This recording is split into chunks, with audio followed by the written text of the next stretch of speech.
That doesn't necessarily mean that the United States controls the Strait of Hormuz. How much control does the US actually have over the strait, and what does Trump mean when he says the US could control it through a blockade? Well, what Trump is referencing there is the US blockade of Iranian ports. This was something that we saw come into force first in April, then being relieved in July when the Memorandum of Understanding was signed between the US and Iran, and then revived thereafter when Trump stated that the ceasefire was, quote, dead.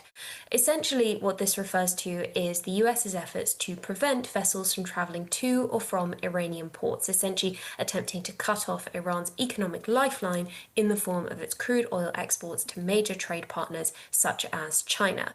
But that doesn't necessarily mean that the United States controls the Strait of Hormuz. It has not been able to completely reopen it in the face of continued Iranian hostilities.